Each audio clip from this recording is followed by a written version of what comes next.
We're all going, we're all there. We're all part of one glorious team. Hello.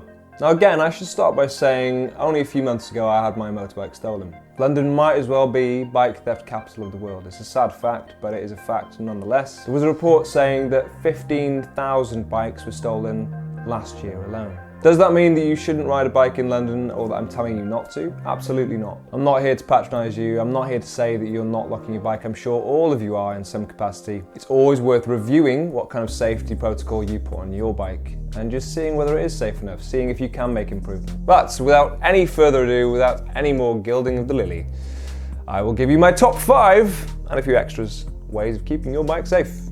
Tip 1. Nice. Locks. Seems fairly obvious, but you will need a lock. They come in many different shapes and sizes, and they come at many different price points as well. Hang on there just 1 second, and I'll go and get some of my locks to show you some things. Give me a minute. Oh yeah. Goodie bag. So, locks.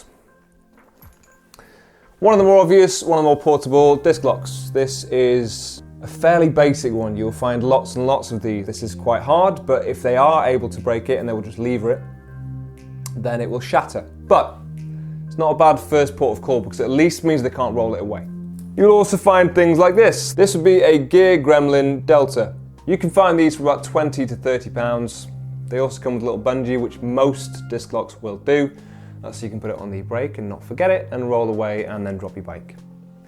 One of the more resilient that you can get is an Oxford Boss alarmed disc lock. Now this is great because, as I say, it has an alarm, which I will get onto later, but it's also quite a thick thing. It is a D-lock as well as a disc lock, which means it's quite versatile. You can stick this in a number of different places. You can actually stick this in your rear sprockets, which I have done on some bikes, again, only on some bikes. Or you can stick it in your disc. It will fit most discs because of the nature of this D-lock configuration.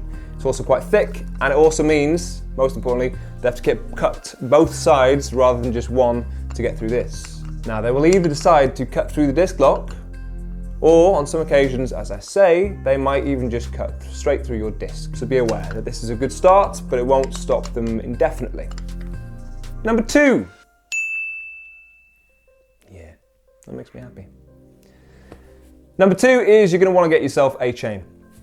Again, chains come in many different shapes and sizes. The stronger the chain, the better the material will be, the thicker the chain will be, and the more complex the shape.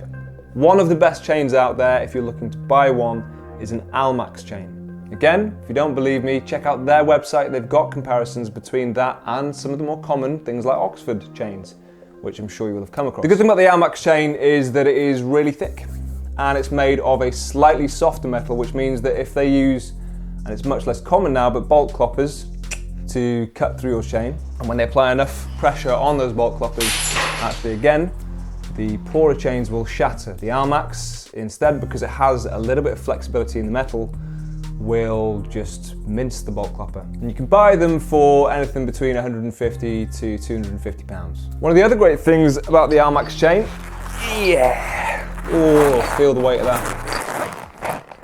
It's a perfect home gym as well. If you're looking for a massive chain to pull around, maybe do some sweet curls. Oh yeah. One more set. You gotta want it. Their aftercare is also quite good, so they will actually ring you up and make sure that what you're buying can fit through your wheel, can fit around your wheel, and also that it can fit through a ground anchor if that's what you're using. And I would recommend, if you're using a chain, especially on the back or on the frame, which is quite a good place to put them as well, that you employ a ground anchor as well. If you buy the Almax, they have a package which comes with this ridiculously big one, which again takes longer to cut through. Realistically, you want the chain to be the strongest part, because once they've cut the chain, basically they can just pull that out of a ground anchor and it's then redundant. Number 3, alarms. Make your bike loud and proud. Make sure that if someone is going to go and interfere with it, they're going to make or attract a lot of attention. Now remember I said about the Boss, the Oxford Boss. Ooh, here it is again. There we go. the Oxford Boss. The good thing about this is that it is not just a D-lock. It is not just a disc lock. It is an alarm as well.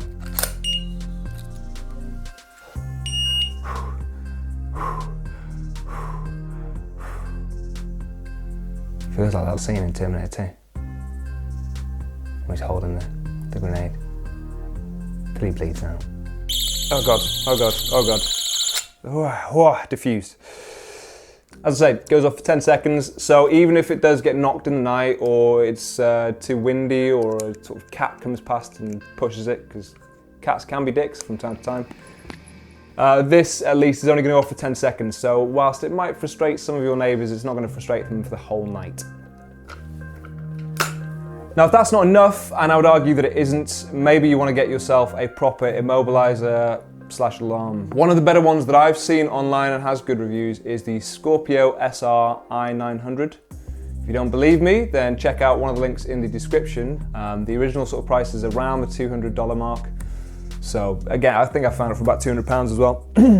Basically, you can add on things to this. Now, when you've got the full package, essentially what it has is an impact sensor, so if something is dropped on it. It's also got a kind of a 6-axis, well, probably 3-axis, but a gyroscopic sensor. And the last one is a proximity sensor. If someone walks past it, it gives them a little bleep to let them know. Now, if they stay around too long, then it will go off. And again, for a limited time. But it will also go off in your little remote, so it vibrates and it beeps so that you know something's happening around your bike. You can decide whether or not you use all of these things when you're out and about. Maybe you don't want to be in a coffee shop constantly popping out because someone's just looking at your bike. Oh, someone's stealing it again. Oh, no, they're just looking. Oh, that's all right. Get away from my bike, you. You know, things like that. Number 4.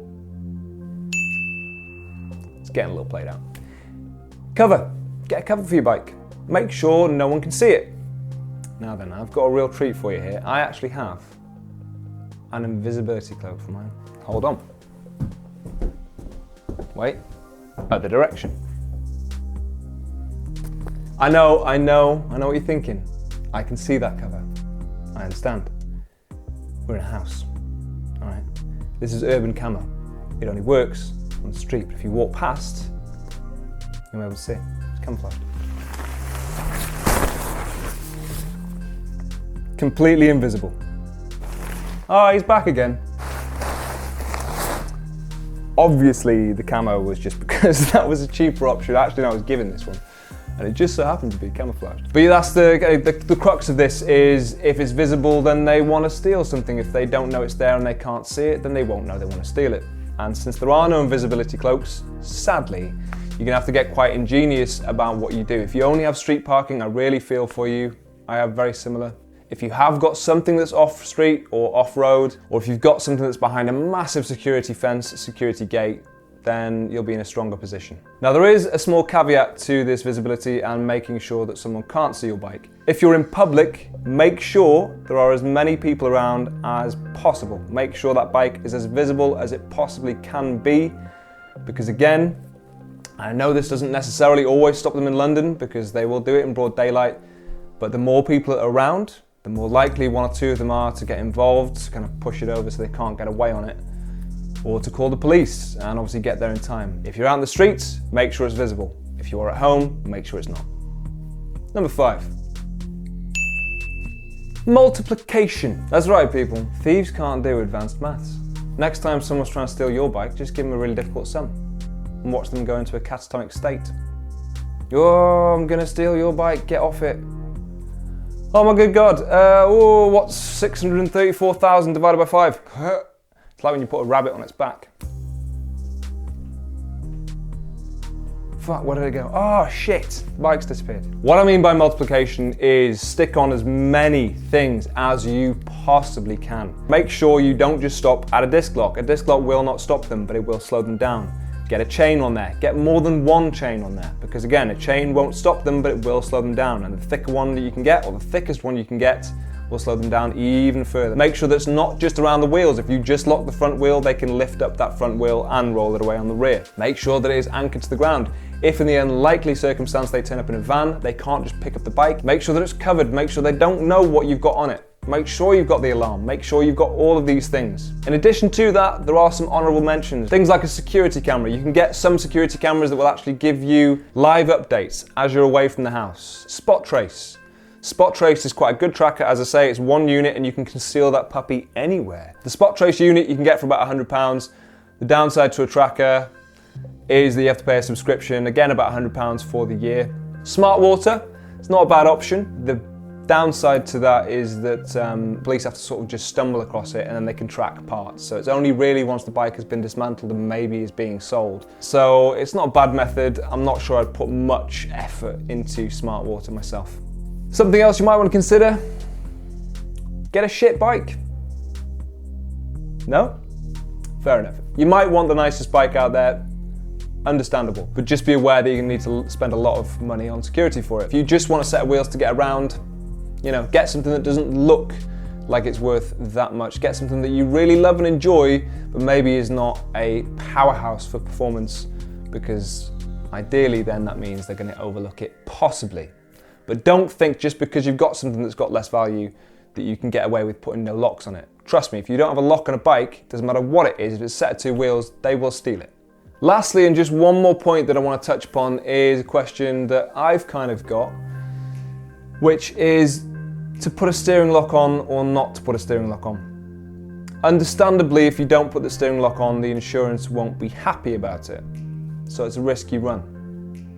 But if you do put a steering lock on, it takes all of about 15 seconds to break. If you don't believe me, look at some videos. It's upsetting to think that your security won't last. But do me a favor, just type in whatever chain you've got, whatever lock you've got, type that in and type broken. Just find out how fallible it is. Find out how easy it is to break. I know it's uncomfortable viewing because you'll be looking at that thinking, well, that's the only thing I've got on my bike. But you need to be aware of these things. Again, steering lock, to get back to my original point. If you put the steering lock on, depending on the bike that you've got, if they break that, they can actually do frame damage. Worst case scenario, that could be a write-off for your bike. So it can be very, very expensive to fix, and it doesn't actually stop them from stealing anything. It doesn't even add that much time to the theft. Now, if you've ever had a bike stolen, or if you've got a comment on this steering lock debate, please, I would love to hear from you in the comment section below. Likewise, if you've got some security tips that I've missed, some things that I'm not aware of, I'm always looking for new ones. So please tell me how you keep your bike safe. I'm very interested to find out. Hopefully there's something, at least some little nugget that you can take from this video to keep your bike safe. It's more of a debate really than anything else, and it's an ongoing thing that you just need to keep reviewing, revising, finding out how you can improve. And with all the love in the world, I will see you soon. Thank you very much for watching.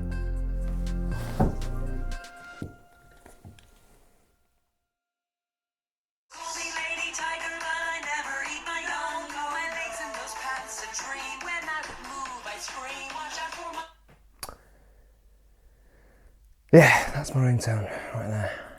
That's real. I chose that.